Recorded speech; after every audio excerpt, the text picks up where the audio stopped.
Welcome to My Morning Cup, a podcast produced by Costa Media Advisors and brought to you by the generous support of the Tennessee Valley Authority. To learn more about TVA's impact on our community, follow TVA on Instagram at TVA and on Twitter X at TVA News. My Morning Cup, where we have interesting conversations with genuine people. I'm Mike Costa, your host.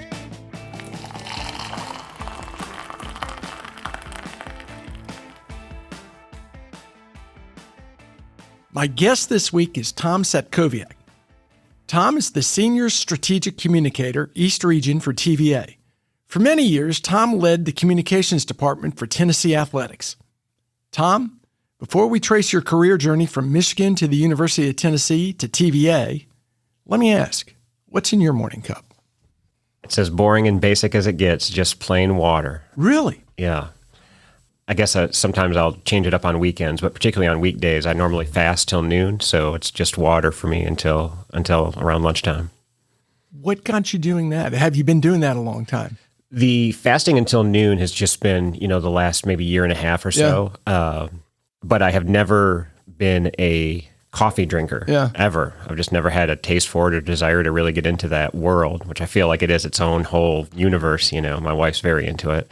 And so yeah, in the mornings for me, it's always been water, or I used to do Crystal Light, packets with it. Yeah. And then my wife discovered that there's aspartame in that, and that she, really urged me to get away from that. So for quite a while now, I've just been drinking plain water. Now the fasting, did you do that to lose weight? Because you never looked like you needed to lose weight, or is that just a health thing? No, it was a little bit of both, I guess. Yeah. And I was never in a position where I really needed to drop a bunch of weight, but I, had this idea in my head, well, I'd like to get down to 185 pounds. And I was maybe 195 or even close to 200. And so yeah, the fasting, just eating between the hours of noon and 8 p.m. was something that I picked up, like I said, probably, within the last couple of years, and I've just stuck with it. And it's been, I don't know, it works well for me.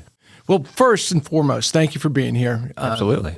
I actually became aware of you not through your association with TVA, but when you were at the University of Tennessee. And being an early Twitter adopter, I saw a lot of your tweets and a lot of the University of Tennessee. So I want to kind of trace your career journey from growing up in Michigan to how you got to the University of Tennessee and all that, and now at TVA. But one thing I found really interesting about growing up in Michigan, you're born in Bay City, home of Madonna. That's right. Yeah. I didn't think many people probably know that. Yeah, isn't that funny? Now, she has, polarizing popularity in Bay City, because there's also a sugar beet factory in Michigan. And at some point early in her career, when she kind of became famous, she made some comments that she grew up in this stinky town of Bay City. And so there are some folks that, are never going to let her forget that because she sort of, disparaged her hometown. But yeah, it's very interesting. And her mother is actually buried in the same cemetery as my grandparents, and is maybe, 30 yards away from my grandmother's grave. You ever have any Madonna sightings in Bay City? I never have, no. No? Any siblings?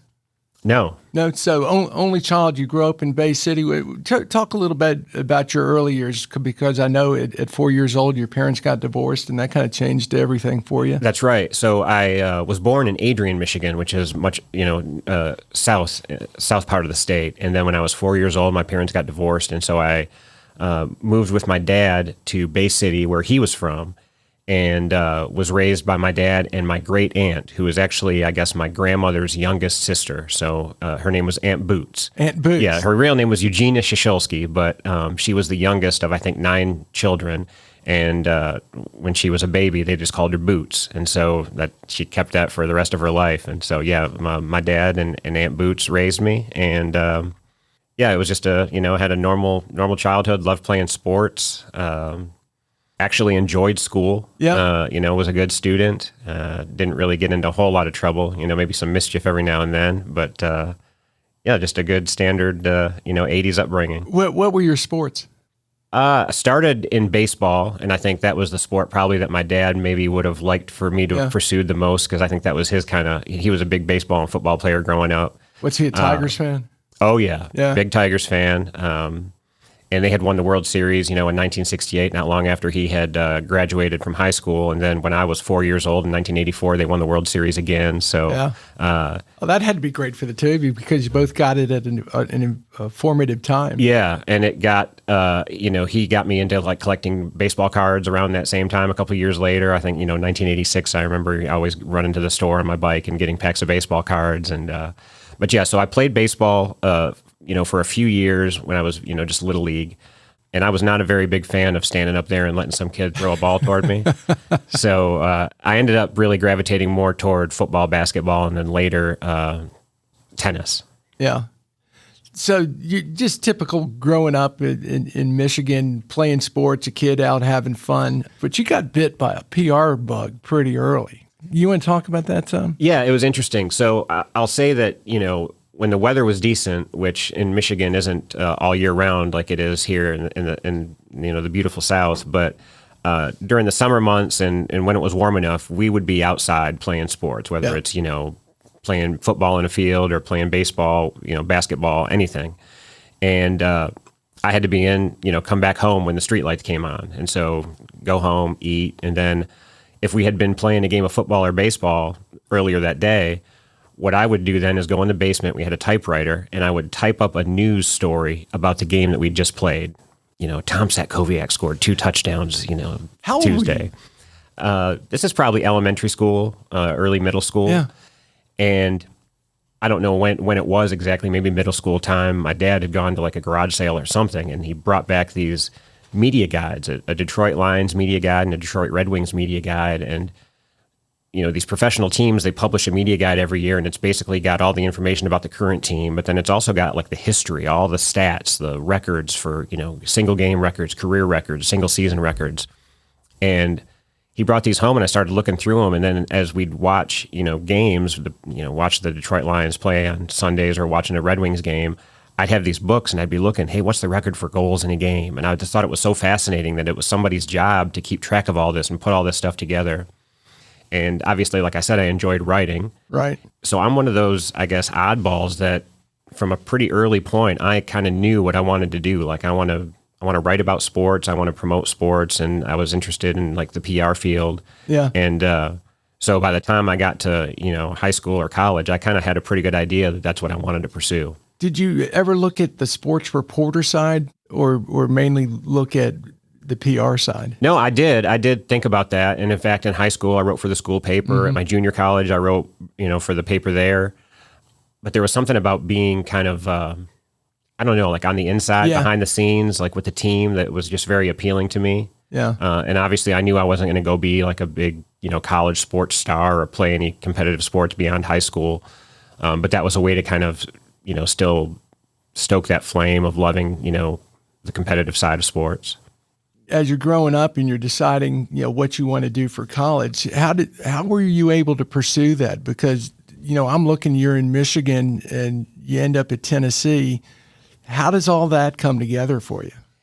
Well, that's a good question. I knew that I wanted that kind of 4-year big college experience, but I also knew that there was no way that I could afford that. And so even in high school, I knew there was a pretty high chance that I'd stick around locally and go to like a community college. And so I did that. I attended Delta College and got an associate's degree in journalism.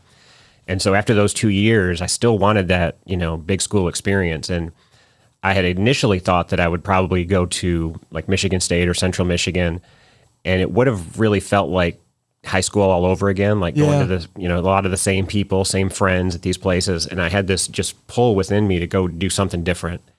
And like I'd mentioned earlier, my parents had gotten divorced, and I knew that my mother had relocated to Tennessee, and I really didn't have a relationship with her. But I knew, hey, I've got a parent that lives in Tennessee. I could qualify for in-state tuition at a school at Tennessee. Oh, that's perfect. And this is around the year 2000. And so in 1998, Tennessee football had just won a national championship. And so that's fresh in my brain. And I'm thinking, man, how cool would it be to go to like an SEC school and experience that? And started looking into UT's PR program, and it was a very highly rated program. And so I applied and got in, and I was like, you know what? I don't know a soul in Knoxville, Tennessee, but like, let's do this. Let's just go try something new. And made the jump. And after my first semester at UT, I was able to land a summer internship with the Nashville Predators, the NHL hockey team. And so I got a taste of, what the, professional side of sports communications looks like. And after that summer, came back for the fall semester. That would have been my senior year. And I just made a contact in the sports information office at UT. The guy running the department, his name was Bud Ford. Oh, yeah. And a UT legend. Yeah. So I made an appointment to go see him, and I went to his office and, had this binder of all my like writing samples. And thankfully, just from the previous summer, I had been able to write a feature story on the Predators' #1 draft pick, Dan Hamhuis, from that year's draft. And it was in the team magazine that summer. So I had like a writing sample to show him. And I said, I'd really love to, see if there's a way that I can be on the staff here at UT. And he said, well, the GA that was just, promoting our men's tennis program graduated and left. And it sounds like you've got a little bit of a background, the sport of tennis. Would you be interested in doing tennis? And I was like, that's perfect. Yeah. And so I was able to become a student assistant in the sports information office there for, I guess this was probably, I think the year 2002 was when I started in the office, and I was working with the men's tennis program. I was getting lunch every day at the training table, and pretty good life. Yeah, it was. So that was kind of how I got my start. How difficult was it to get an appointment with someone like Bud Ford? Because I think a lot of people hear that and go, "Oh, you must have known somebody," because they're not the easiest to get to, are they? Well, really, they are. They're pretty accessible, And even when I got to be in Bud's role in the later years, I always made it a point, based on my previous history, to like be accessible. If a student reaches out and has an interest and wants to meet and talk about the possibilities in the profession, I was always open to doing that. And Bud was the same way. One element of the story that I left out is that I had also volunteered to be a kind of a media assistant at the Knoxville Open golf tournament. This might have been around the same summer that I did the Predators internship. And when I was working that tournament, there was Dr. Rob Harden, who kind of works in the sport management program at UT. He has a class that in the summer they do an event management class where they meet in the classroom, but then at the end of the class, they go and they actually volunteer and work different jobs at the tournament. And I knew who Rob Harden was. I knew that he had a connection with the athletic department because I'd always see him kind of on the sidelines at basketball games. He's on the stat crew for a lot of the different sports. And so that summer I just walked up to him at the Knoxville Open and I said, hey, I introduced myself and told him kind of what I wanted to do. And I think I want to, look into being an SID, which is sports information director, or the common term now is like sports communications. And he said, well, yeah, you need to talk to Bud Ford. I think Rob gave me his card and maybe wrote Bud's number on it or whatever. And I just made an appointment. I think I cold called Bud and he said, yeah, come by on this day. And I think what you prove, and a lot of people let their own mind stop them from doing it, is, oh, I'll never be able to get to him. And you prove if you just reach out, a lot of times these people will answer your call. Absolutely. And I worked, in that office for 21 years.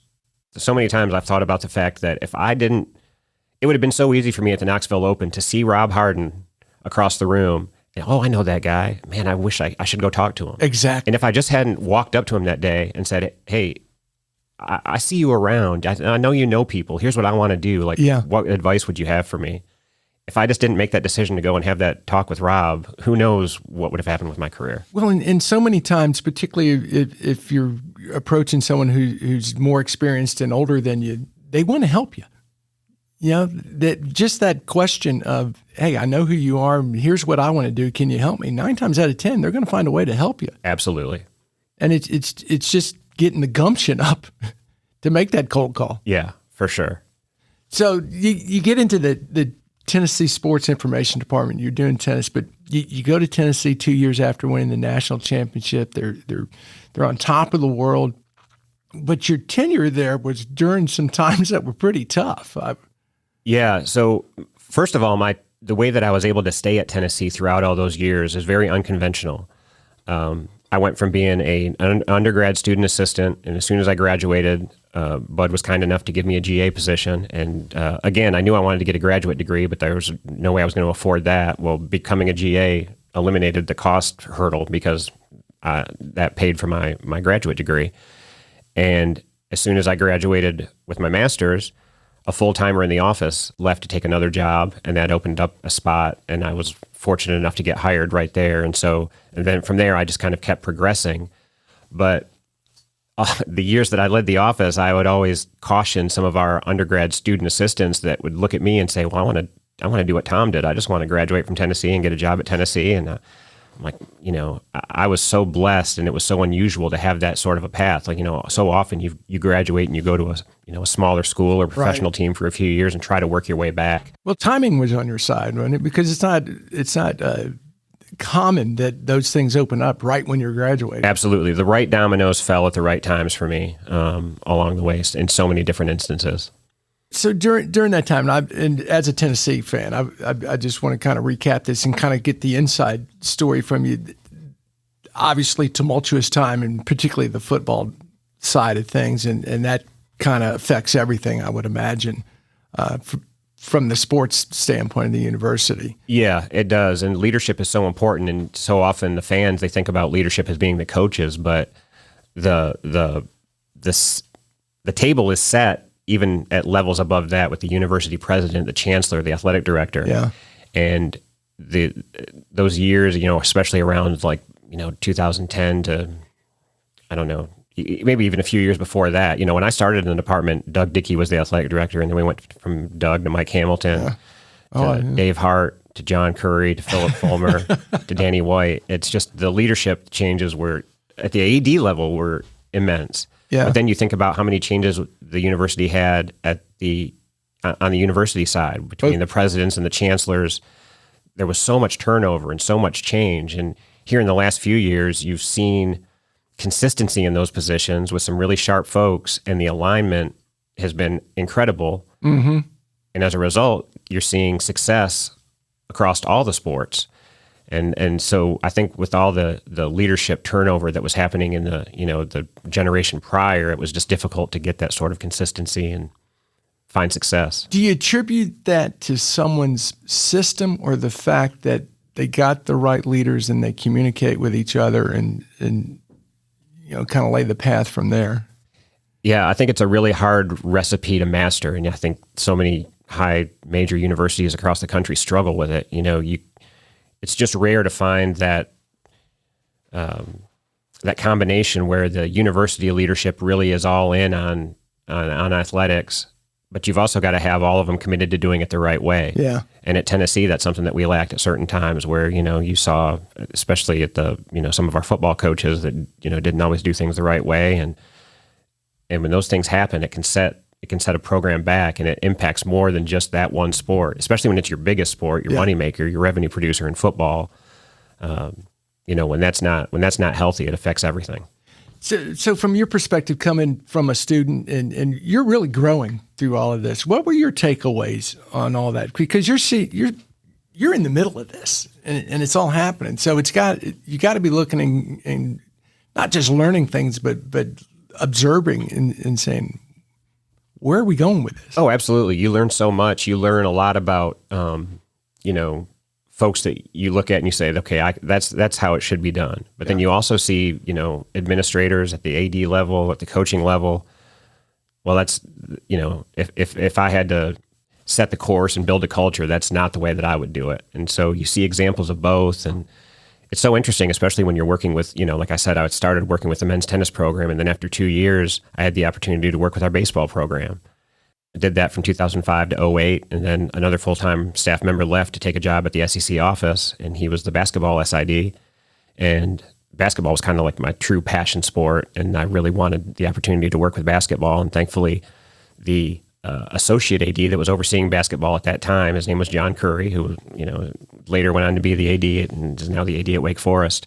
He arranged for me to meet with Bruce Pearl, who was a head coach at the time, and so we had a meeting, and it was kind of a job interview, I guess, and was able to get that position to work with basketball, and so I was just so blessed to be able to work with a program that was really on the rise. I started with basketball in the 2008-09 season, so it was the year after Chris Lofton's senior season. Mm-hmm.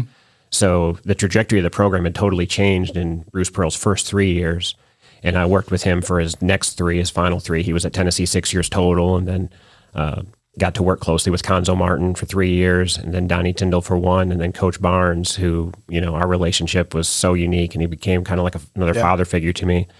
But it's interesting how, you observe the way that different coaches build their culture in different ways and emphasize different things and prioritize different things. And you can just learn so much about leadership by just being in the trenches with them. Well, you said something earlier where it was, in a sense, a job interview. And I don't think the average person thinks about that when a new coach comes in, how they need to be able to work with or jive with the sports information department, because their priorities are different and what you're emphasizing is probably different too. Yeah, I mean, the personalities have to match, and especially when you get to like the revenue sports, football, basketball, and it's just getting more so you see this a lot now in SEC football, where a school will hire a coach and the coach wants to not only bring in his own assistant coaches, which has always been the case, but a lot of times they want to bring a handful of administrators with them, and sometimes it's the sports information director that they feel comfortable with. Yeah. Well, look at Bill Belichick in North Carolina. Look who he brought in. Yeah, exactly. So they're able to bring in so many different folks, and some of that, is a little bit. It can make our positions tenuous in communications because the success of the program may have an impact on your. If they're going to change the coach and they hire, who knows who they're going to hire and who knows who that coach is going to want to bring with them. And I guess I was very fortunate that I was never impacted in that way during some of the coaching changes that I lived through. Well, for the benefit of people listening, give a quick thumbnail on what the sports information director does. Well, that person is really the liaison between the program and the media. And really, it goes so much more beyond the media, but that's a big part of it. Anytime that you see a coach or an athlete getting interviewed on your 6 o'clock news, the media can't just reach out and reach out to Zakai Ziegler on the basketball team and say, "Hey, can we come interview you?" They don't just ring them up. Yeah, that's against the rules. So they always work through the sports information directors to line those up, and it can be dealing with the local media and just setting up regular media availabilities throughout the week, or you're also trying to pitch cool stories to national outlets, and in addition to the media side of it, you're also keeping track. You're kind of the archivist, right, of the program. And so you're in charge of, updating the media guide and keeping the records and making sure that all of that is very accurate. And, you're basically the PR director for that sport. And, I always, and the coaches that I worked with, I always tried to, sort of approach my relationship with them like I was, promoting them as though they were the CEO of an organization and not just the coach. And so how can we position, Rick Barnes so that fans get to see, a side of him beyond just the guy you see on the sidelines. Yeah. Then the same with the student athletes. How can we, tell their story and make the fans fall in love with them? And that was, we had so much fun doing those in like the years where, the fans got to see Admiral Schofield and Jordan Bone and Grant Williams go from freshmen to, juniors and seniors, and they just kind of fell in love with them along the way. Coach Barnes would always use the term, we want to create a love affair between our program and the fans. And the sad thing, and this is not I'm kind of taking on a tangent now, but the sad thing in college sports and the directions that college sports has taken is that you don't see that anymore, because it's so rare that you're going to see a really good player stay from their freshman year to their senior year. Right. Because of NIL and the transfer portal, it's like free agency. They just jump from school to school year after year, and it inhibits your ability to really kind of fall in love with a player and watch their journey, watch them grow up. You don't get to do that storytelling. Exactly. I want to ask you about social media, but I do have to say one thing about Rick Barnes. My son-in-law, year now, he's been my son-in-law, graduated from the University of Texas. I call him after every basketball victory. Say, thank you for Rick Barnes. They still hate the fact they lost him. Well, they had, and that, we talked earlier about poor leadership, and they had, an AD around that time at Texas that didn't last very long, but he came in from, I think, the professional sports background and just didn't really understand the culture there in Austin, and didn't have a whole lot of respect for maybe some of the history in Austin, and made a couple of changes that were huge, and it was just interesting at the time how it worked out. Tennessee had made maybe what you categorize as a poorly informed hire for the coach before Coach Barnes, and for the fact that we ended up, that Rick Barnes sort of fell into our lap. I mean, we're probably more fortunate than we deserve, but what a blessing. And was that the feeling at the time within the walls of the university of, oh my gosh, we can get Rick Barnes? Well, that 2014-15 season was very tumultuous because we knew the coach that we had at the time, like, okay, this guy had some very clearly had some issues at his previous school, and somehow that wasn't caught or, uncovered during the vetting process. And so how viable is his future here at Tennessee? And so who knew, there was so much turnover here in the last previous few years, and the program had been on an ascension. And so it's like, okay, is this where we start to, come back down to earth? And, just an incredible providence how it works out that, this Hall of Fame coach wasn't appreciated in Austin. And he even said when he was, he met with reporters one last time after he was, let go at Texas, and a reporter asked him, how, do you think you'll ever coach again? And coach said, yeah, probably sooner than you think, because he knew he had already been in touch with Tennessee and he was about to get on a plane and fly right to Knoxville. I love that. You brought up something else in NIL, and I'm going to talk about NIL and social media kind of together, because they really are game changers in college athletics, aren't they? For sure. Yeah. And I think the intent of NIL is exactly what the acronym means: name, image, and likeness. That you're supposed to be compensated for some exchange of value, right? You do a service, you shoot a commercial or endorse a product, and you'll be compensated at a reasonable market rate. Well, that's not what we have. We have true pay for play. It's just, that's what it is. And so, yeah, absolutely a game changer, but I don't know that it's been a game changer in a positive way. Now, I'm not against, I do believe that the athletes for so long, there should have been a share that went to the athletes, but there needs to be some reasonable guardrails, because I just don't know that we're setting up reasonable expectations for them of how the real world is. Well, I mentioned this to you earlier. I played in a golf tournament yesterday. That was the Johnny Majors Memorial, and the risk you have with basically free agency, as you were pointing out, someone's there a year and then they're gone, and you really don't have that association, that tie. Because when people think of Johnny Majors, they think of the University of Tennessee and vice versa. And when you have someone come in and play a year, oh yeah, I forgot he was our tight end. Yeah, it's I'm not a fan of the direction that college sports has gone, and that's a big reason why, here in the last couple of years, I decided to see what other possibilities were out there. Well, and that brings me to social media. The other big game changer, in my opinion, was social media gave all these athletes a platform that they didn't have. How was it first understanding the power of social media, and particularly in athletics, but wrangling that and getting everyone on the same page? Because I've always felt that the University of Tennessee did a pretty good job of that. We did, and I have to give credit to the late Mike Hamilton, who was our AD for several years, I guess around maybe 2003 to, around 2011, I guess. And very shortly after the introduction of Twitter, he, at this time I was still fairly young. I was just a few years out of college myself. And, so I was kind of into the new technologies, and he called me into his office and he said, I think there's something to this Twitter. I think, as a department, I think we can leverage it. And he kind of asked if I could get with a handful of other folks across the athletics department and see what, how best we could maybe try to leverage Twitter, and also some of the other new things that were coming about. And a lot of it was what was then becoming known as social media. Mm-hmm. And so I credit Mike because he saw the possibilities there, and how, and you're right, like you said, at the time, early on, it's not like teams were using it anything like they are now.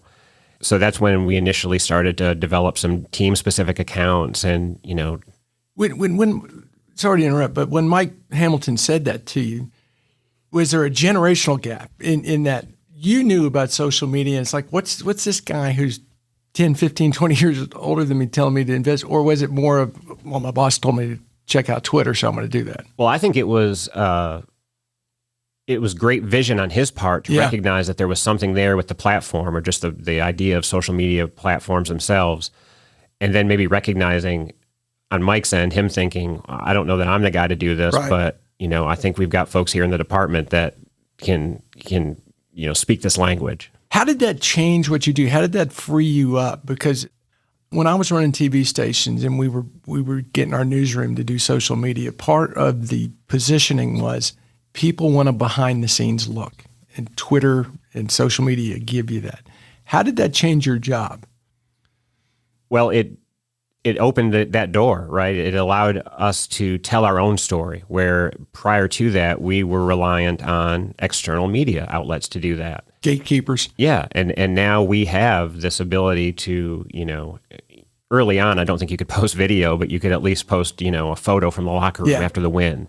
And those are things where, your external media wasn't allowed back there for those sorts of things. And so it allowed you to share different nuance, different experiences that, from a behind the scenes standpoint that the fans normally wouldn't have access to. And it was also, you knew that, hey, the AD's behind this. The AD supports this. And so, some other folks in the department might not understand, well, why are they wasting time? Like, what is this Twitter? What are we getting out of this? This isn't making us any money. You heard that a few times, didn't you, from people? Why are we wasting time with something this like is a fad. This is a fad. This is going to be, in 6 months, no one's going to, be on Twitter and know what it's just going to be gone.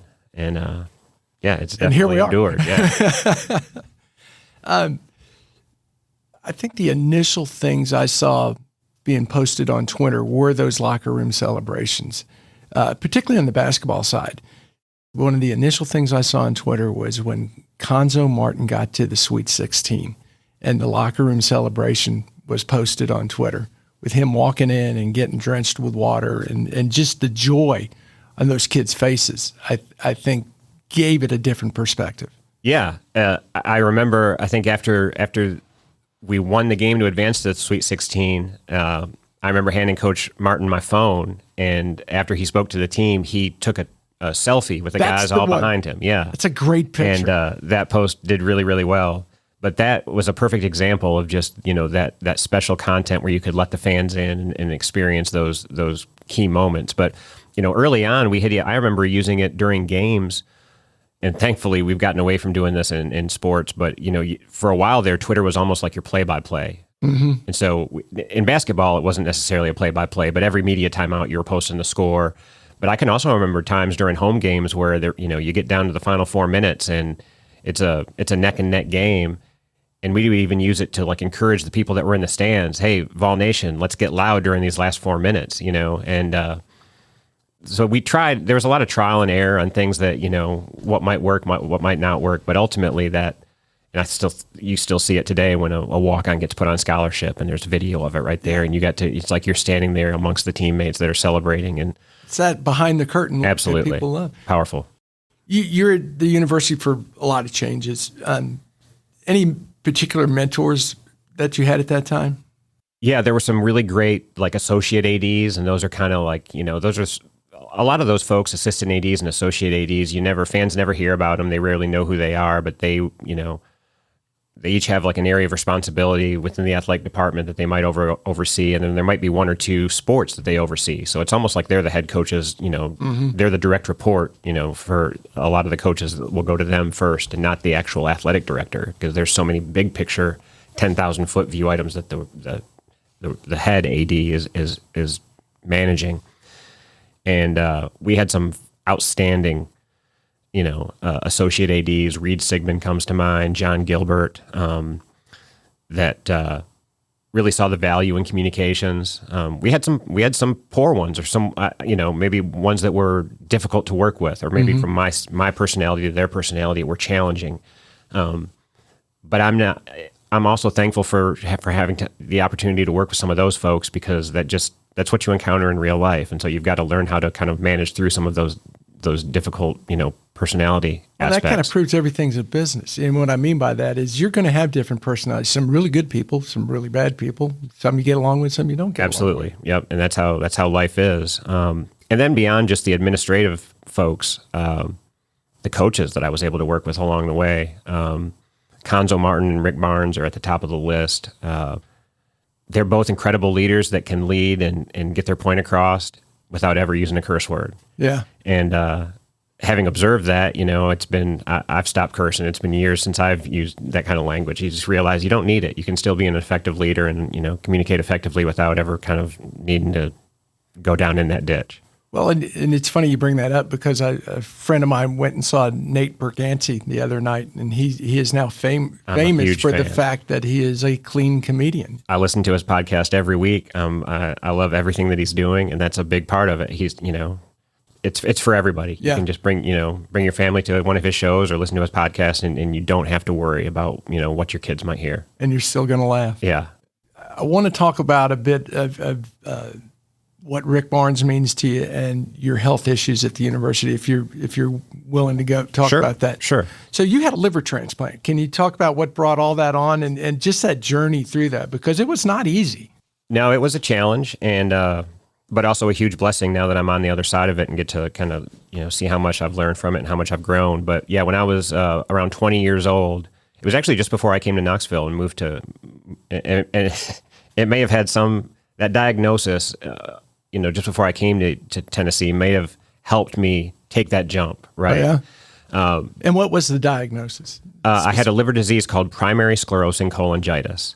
And basically, I just hit the autoimmune lottery, and nothing hereditary, nothing from lifestyle. It was just the bile ducts in my liver were gradually constricting, and it was going to get to a point where the bile was no longer going to flow.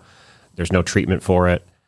There's no predicting how long you may be able to live or manage until it really gets to a point where it's the liver's not functioning and supporting life the way it should. And you're only 20 when you're talking? I was 20 when you think you're invincible. And then you get a diagnosis like this, and it's like, golly, And so, I without question, that played into, well, shoot, let's just, I'll go to UT. What I got to live? Yeah, let's take a shot. But I really was able to function very normally for a lot of years, and then it maybe wasn't until like 2013, 2014. In fact, that 2014, we were talking about that 2014 NCAA tournament run with basketball. And I remember during that tournament run, I was escorting Josh Richardson to an interview at one of the tournament sites, and we were talking, and he looked at me and he said, "Man, your eyes are really yellow."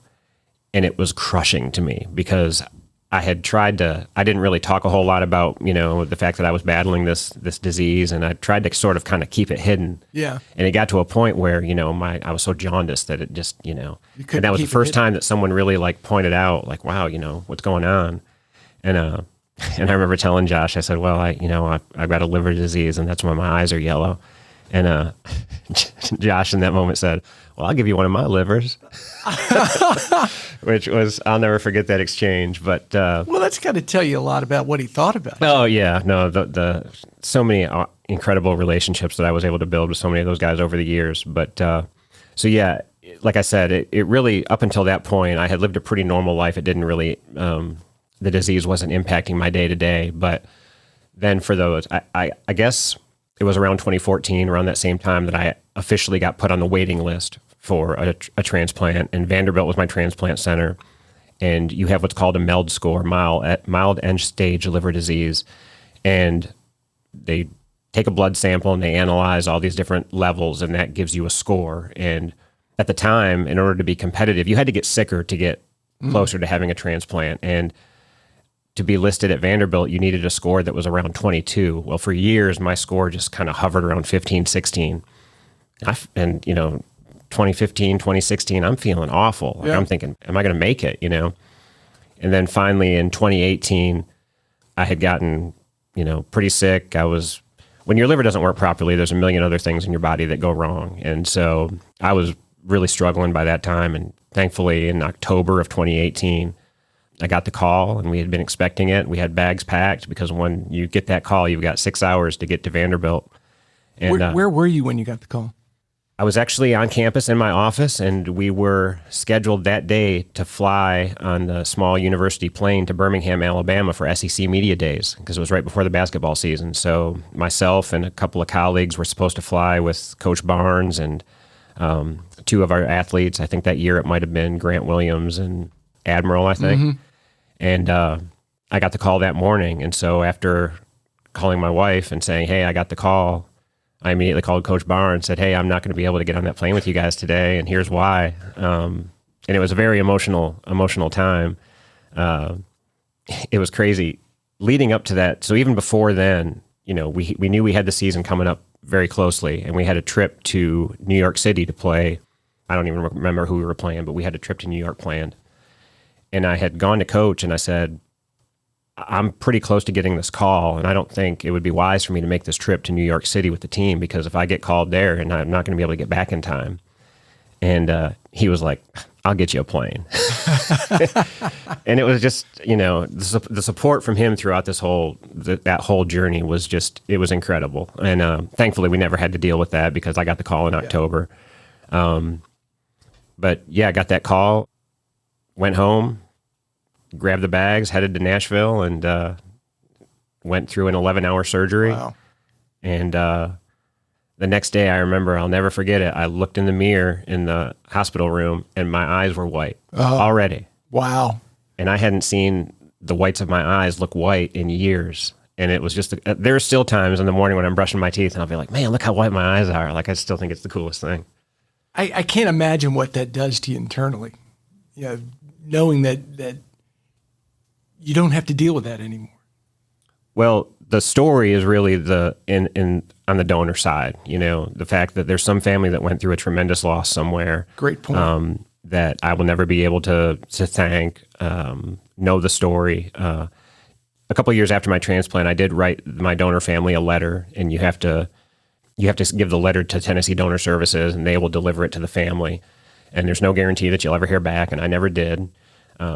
But I think about my donor all the time. I don't know anything about him. And that's really what I was, my goal in writing the letter was just, I want to know something about this person that's giving me this gift, a name, something about their story, a picture, whatever it would be. And I don't have that, but I still remember them all the time. I see my scar every day, and, you just try to live in a way that honors them. Yeah. So you go through all this at the University of Tennessee, and you mentioned earlier how NIL has kind of changed your perspective on athletics. How do you end up at TVA? Well, the transplant played into that as well, because that was in 2018, and I joined TVA in September of 2023. And so for that gap in between, after my transplant, there was this kind of little voice on my shoulder that was just kind of asking myself, does what I'm doing really matter? Yeah. People are very, very passionate about it. They love Tennessee sports. But at the end of the day, it's kids playing games. In the scheme of things. My wife is a nurse anesthetist who works at a hospital. And, when I have a bad day at work, our team loses a game. Well, if she has a bad day at work, there could be a surgery that goes terribly wrong and somebody doesn't wake up. Yeah.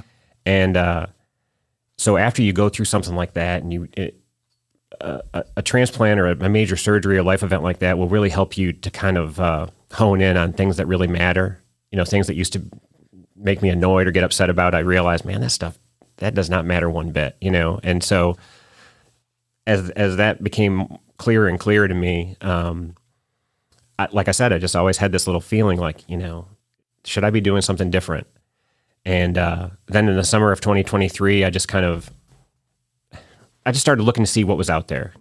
I wasn't loving the direction that college sports was taking. The transfer portal, NIL, all these changes that were going on. I felt like in some ways communications wasn't being valued the way that it had been previously. It wasn't, to some folks, it wasn't bringing in revenue. Now I'll argue that all day long that what we do contributes to revenue, but oh, absolutely.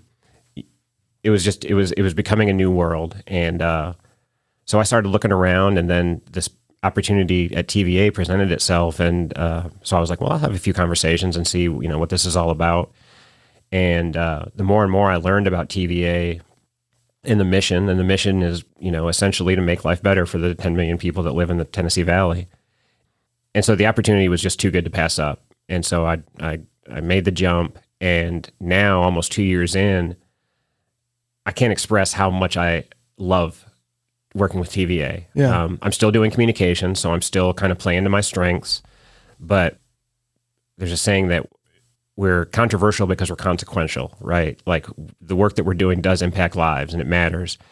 And even when there's big projects that are taking place that, some folks might, not be a fan of, when I'm in internal meetings with leaders, it's so clear to me that those leaders are they're focused on doing the next right thing. Mm-hmm. And so you have a lot of pride when you work at a place like that and work around a team like that their true intent is to make life better for people.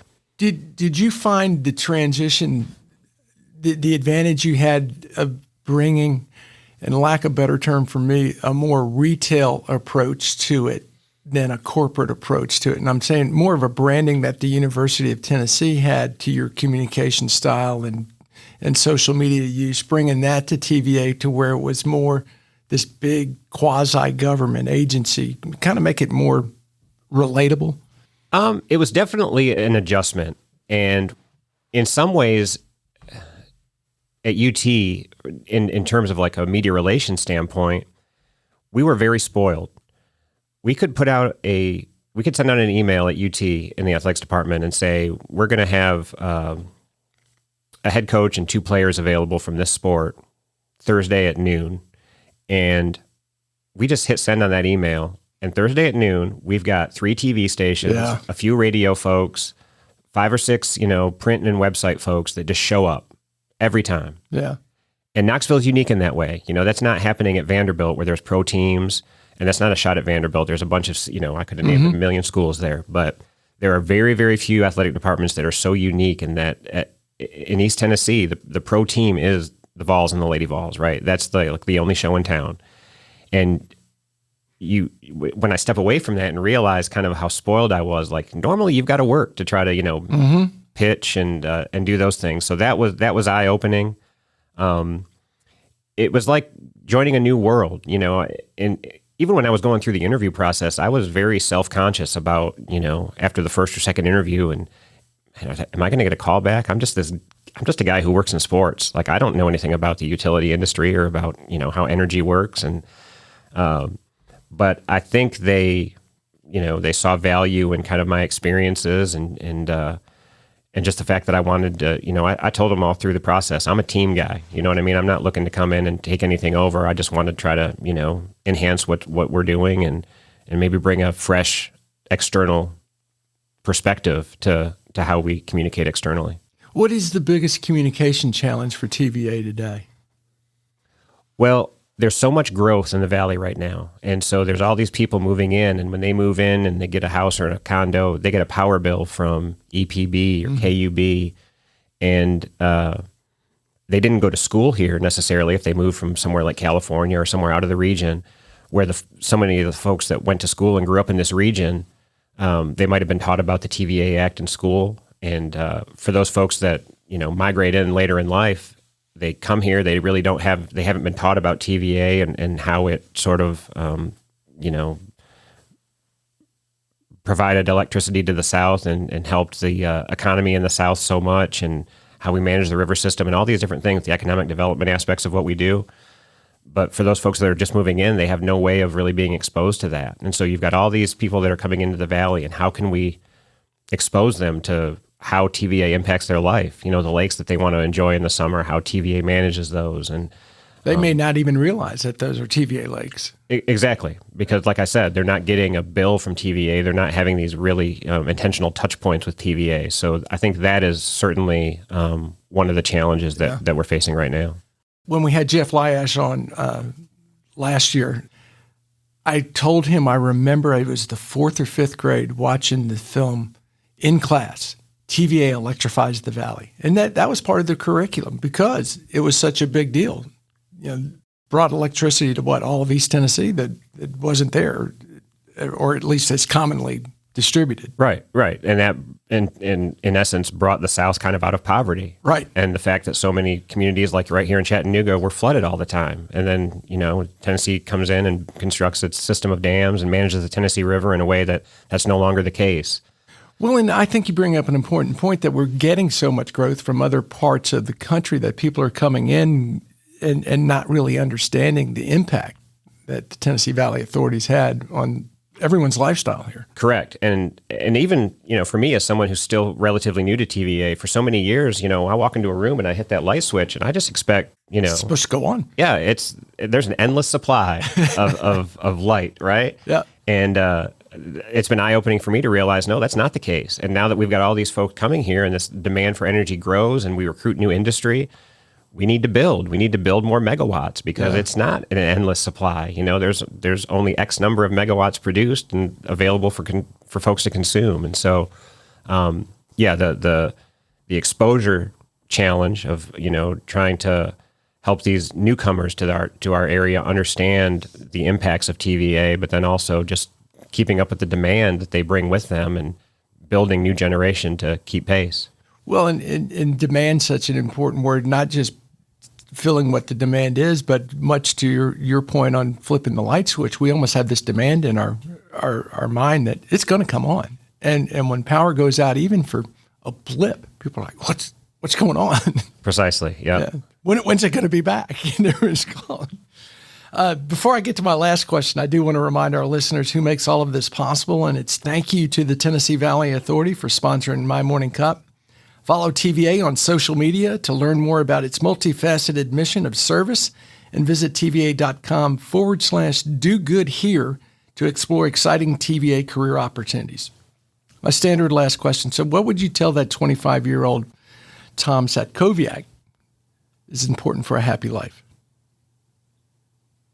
One of the dominoes that had to fall, I believe this with all my heart, before I got that transplant in 2018, was to finally open the door to the Lord, who never stops pursuing us. And from the time that I left home to move to Tennessee until 2015, I wasn't open to any relationship with the Lord. I had had experiences with, quote, religious people, and made some judgments about God and faith. And thankfully, like I said, he never stops pursuing us. That's true for me. That's true for you, everybody listening. It's never too late. And so in 2015, I made the decision to trust Christ. And so to answer your question, how would what advice would I give to a 25-year-old version of myself? It would be, don't wait so long. And to not only accept him, but to treat your relationship with the Lord like a true friend. I think of when I was struggling all those years prior to my transplant, and I had a pastor friend of mine tell me that, God loves it when we take him our R-rated prayers. And I told you I don't cuss anymore, but, I was able during that season of life to have some real conversations, some real serious conversations, just like you'd have with a best friend. And that's how I still approach my relationship with the Lord, driving here this morning, driving back to Knoxville. I've got a lot of windshield time. Yeah. And so whenever you're going through tough times in life, I think it's not just having faith, but truly treating that relationship like a intimate friendship. I read something, it was the story in your liver transplant, about Rick Barnes' influence on you, and particularly bringing you closer to the Lord. Can you talk about that a little bit? Yeah. So like I said, I had gone from the age of about, 20 till in my mid-30s, where different folks would try to talk to me about, going to church or, just faith conversations in general. And I got really good at just shutting those down. No, I'm not interested. And it was like the first time that we ever had a one-on-one meeting after he was hired. I came into his office, and I remember, I told you earlier that when your liver doesn't work properly, a million other things go wrong. Well, my bone health was terrible, and I had osteoporosis, and I would get, cracked ribs and fractured bones in my feet all the time. And so my very first meeting with Coach Barnes, I walked in and I was in a walking boot because I had a stress fracture in my foot. And our athletic director had already told Coach, like, your SID, he's fantastic. I think you're really going to like him. He's, battling some serious health issues. He's probably going to want to tell you about it himself. And so that first meeting, I come in, and he saw that I was in rough shape. And he's like, let me ask you a question. Do you ever think about dying? And I said, well, yeah, as a matter of fact, I do. And he said, well, if you died tomorrow, do you think you'd go to heaven? And my answer to that was always, I believe if I live a good life, I'll be rewarded. And it was very convenient to think that way, because who's the judge of whether or not I'm living a good life?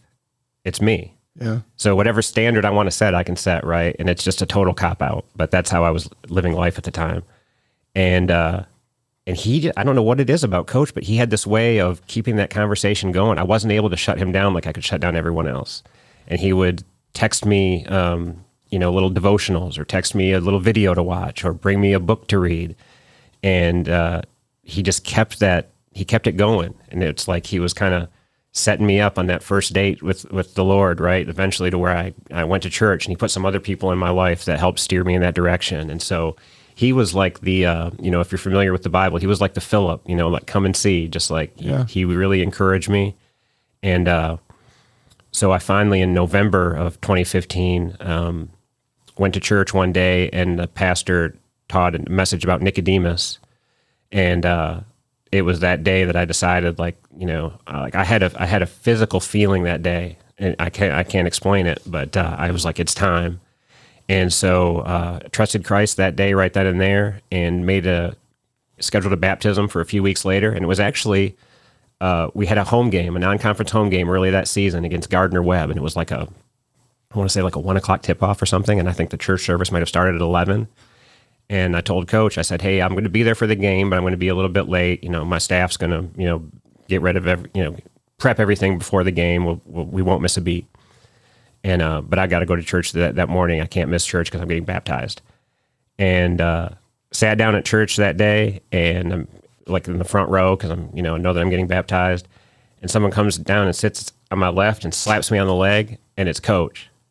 And I'm looking at him like, you've got a game in 2 hours. And I said, I was like, what are you doing here? Like, we got a game. And the look on his face was like, like, can you talk about a basketball game? Like, this is important. You know what I mean? And that's truly how he lives. I mean, to him, that was like the biggest victory, the fact that he had gotten me to that point. So yeah, it's a really, really meaningful relationship that he and I have.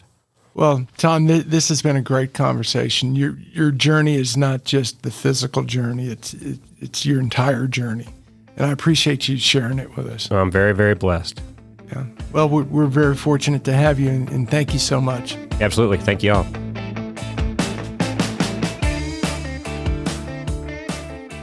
Thanks for listening to My Morning Cup, a podcast by Costa Media Advisors. If you liked this episode, please share it with a friend. I release a new episode each week, so be sure to subscribe on Spotify, Apple, Google, or wherever you listen to podcasts.